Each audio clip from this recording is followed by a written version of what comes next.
Hello guys, আজ আবার একটা ভ্লগ নিয়ে চলে এলাম। তোমরা স্কিপ না করে পুরো ভ্লগটি আমার দেখে যাও। ভেবেছিলাম আজকের দিনটাতে আর কোনো ভ্লগ ভিডিও আমি বানাবো না, কিন্তু সন্ধেবেলা শুনলাম এমন একটা দারুণ মজার রেসিপি তৈরি হবে, তোমাদের কাছে শেয়ার করতে পারবো না। এটা হতেই পারে না, তাই না? তাই ভাবলাম তোমাদের কাছে শেয়ার করেই দিই, কিন্তু রেসিপিটা কি সেটাই তো জানার, তাই না? হ্যাঁ, অনেক মজার রেসিপি। তাই সেই বিকেল থেকে বসেছি সবাই মিলে, মানে হাতে হাত লাগিয়ে কাজ করে দিচ্ছি, মানে যাতে তাড়াতাড়ি হয়ে যায়। তারপরে রান্নার কাজটা সেরে নেওয়ার পরে যাব গৌরমণ্ডলী দেখতে। তো এখানে দেখতে পাচ্ছ এটা কিসের জন্য হাঁড়ি বসানো হয়েছে বলো তো? এটা কিন্তু ভাত না, বিরিয়ানির চাল সেদ্ধ করা হচ্ছে। বুঝতে পারছো এবারে কি রান্না হচ্ছে? তো তার জন্য তো তার আগে তো একটু কিছু পেটে দিতে হবে, তাই না? তাই ভাবলাম সবাই মিলে এক জাম বাটি মুড়ি মাখিয়ে সবাই মিলে একটু করে খেয়ে নিই। দেখতে পাচ্ছ মুড়িতে কত কি নিয়েছি, শশা কুচি, পেঁয়াজ কুচি, চানাচুর, সর্ষে তেল। আহা, কি দারুণ মজা হবে সবাই মিলে খেতে। আর এদিকে তো বিরিয়ানির আলু ভাজা হচ্ছে, এদিকে তো আমার মাখানো প্রায় কমপ্লিট। তো চলো এবারে সবাই মিলে হামলে পড়ি।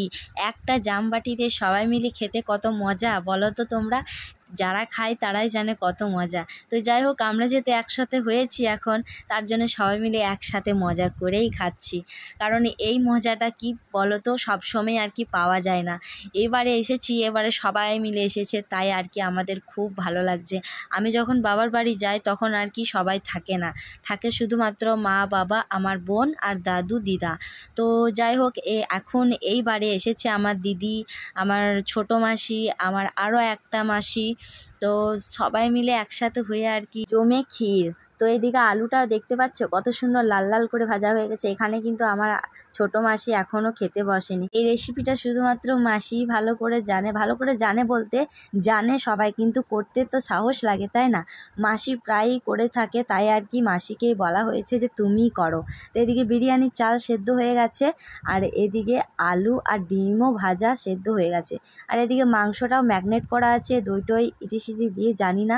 তো আগে থেকে করে রেখে দিয়েছিলো, ভাবলাম আমি এদিকে মাংসটা করে নিই। মানে ওদিকে তো লেগ পিসগুলো তো বিরিয়ানিতে দেওয়া হবে, বাকি মাংসগুলো আমি রান্না করে দিই, তাহলে সবারই মানে ঝোলটাও পাবে আর একটু বাড়তি মাংসও পাবে। তার জন্য আমি এদিকে চলে এলাম মাংসটা বানাতে।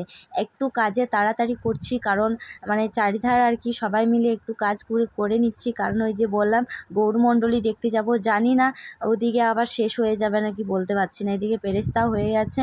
এবারে বিরিয়ানির মাংসটা কষানো হয়ে গেলেই আর কি বিরিয়ানিটা শেষে চাপিয়েই চলে যাব।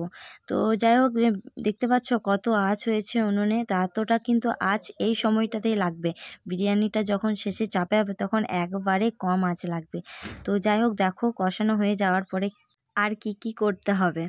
তো চলো, মাংস তো কষানো হয়ে গেল। এবারে এখানে হাঁড়িতে প্রথমে মাংস দিচ্ছে, প্রথমে একটু ঘি দিয়েছে, যেটা আমি স্কিপ করে গেছি, তোমাদেরকে দেখানো হয়নি। তারপরে মাংসটা দিচ্ছে। মাংসটা দেওয়ার পরে কি হবে জানো তো? তারপরে দেওয়া হবে ওই যে বিরিয়ানির রাইসটা দেওয়া হবে। তো চলো দেখো।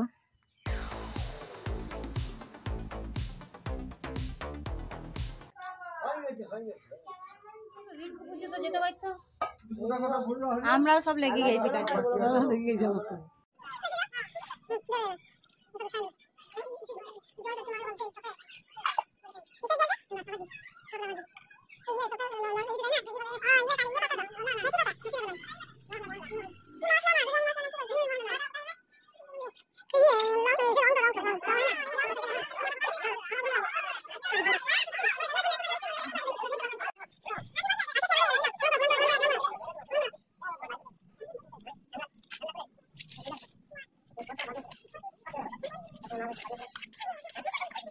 ব্যাস, বিরিয়ানির হাঁড়ি রেডি। এবারে উনুনে অনেক কম আঁচ করে চাপিয়ে দেওয়া হয় ঢাকা দিয়ে। শেষে দেওয়া হলো পেরেস্তা, বিরিয়ানি মশলা, তারপরে দেওয়া হবে ঘি। ও ডিমগুলো তো বলতে ভুলেই গেছি তোমাদের। তো যাই হোক, ডিমগুলো সেদ্ধ হওয়ার সময় আর কি দেখেছে অবস্থা কি হয়েছে, একটাও গোটা নেই। তো যাই হোক, ঘিটা দিয়ে আর কি চাপিয়ে দেওয়া হবে।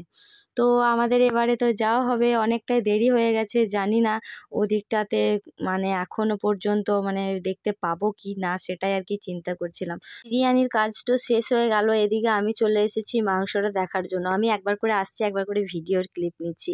আমার মাংস রান্নাটাও প্রায় শেষ হয়ে দিকে, তো হয়েই গেল প্রায় বলতে গেলে। তো চলো রেডি সেডি হয়ে এবারে যাওয়া যাক। যাওয়ার কথা ছিল 7:30, তো এখন আমরা হয়তো যাচ্ছি 8:15 বা 20 এরকম সময়। অনেকটাই দেরি হয়ে গেছে, হয়তো দেখতে পাবো না সেটাই আর কি মনে মনে করছিলাম, কিন্তু এসে দেখছি সেই একই হলো, আমাদের কথাটাই আর কি সত্যি হয়ে গেল। তো এসে যাই হোক আমরা ঠাকুরকেই দর্শন করলাম, একটু ওই দিকটাতে গিয়ে দেখলাম উপরেই ছিল আর কি, শেষই ছিল ওটা। তো যাই হোক দেখা আর হলো না গৌরমণ্ডলীটা। তা আর কি করব, দুঃখ করে তো লাভ নেই, পরের দিন আসবো আবার কীর্তন শোনার জন্য, কীর্তন তো আছেই।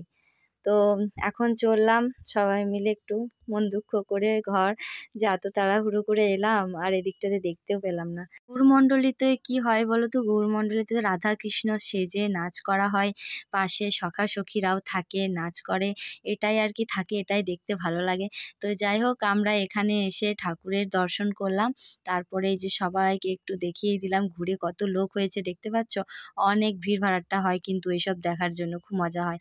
আর এখানে দেখো আমার বান্ধবীর সাথে দেখা হয়েছে, হাসডিয়াতে এদের বাড়ি, কিন্তু ও ক্যামেরার সামনে আসতেই চাইছে না, খুব লজ্জা পায়। এ হচ্ছে তার দিদি, মানে বান্ধবী বলতে পারো, আমরা সবাই একসাথে স্কুলে যেতাম।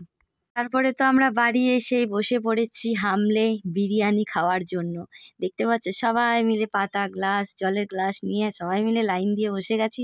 মাসি রান্না করেছে আর মাসিকেই পরিবেশন করাচ্ছি, দেখতে পাচ্ছ। মাসির কিন্তু মানে থকানির শেষ নেই আর কি। মাসি একটু রেস্টও পাচ্ছে না, কি করব বলো, মাসিকে একটু খাটাই, তাই না? অবশ্য মাসির কাছে আমরা সবাই মিলে আবদার করেছিলাম যে আমাদেরকে সবাইকে বিরিয়ানি বানিয়ে খাওয়াতে হবে, তাই আর কি বিরিয়ানিটা বানিয়েছে। তো প্রিয়ার রিয়াকশান দেখে তো তোমরা বুঝতেই পেরেছো যে কেমন হয়েছে, মানে বিরিয়ানির মতো সেই স্বাদ হয়েছে। আমি অবশ্য প্রথমে কখনো খাইনি, হ্যাঁ একবার খেয়েছি, আমার ছোটো মেসোই খাইয়েছিল যখন অভি আমার পেটে ছিল তখন।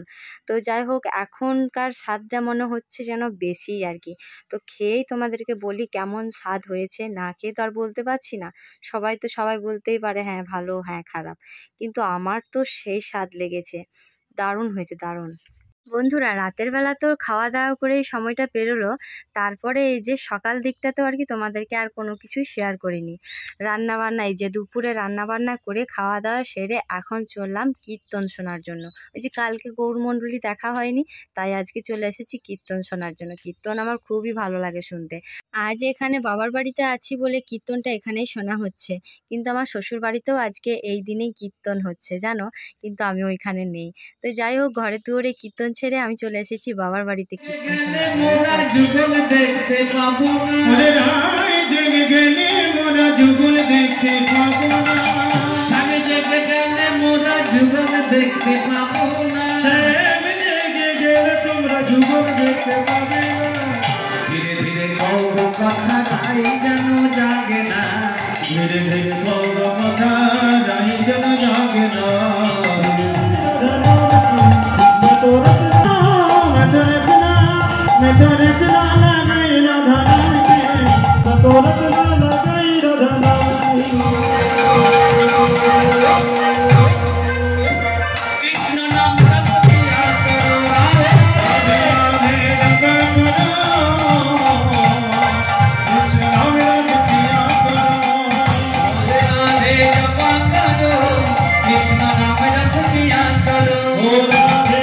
চলো বন্ধুরা ব্লগটি তোমাদের কেমন লাগলো কমেন্টে জানাবে। আর ব্লগটি বেশি বড় করছি না, অনেকটাই বড় হয়ে গেছে।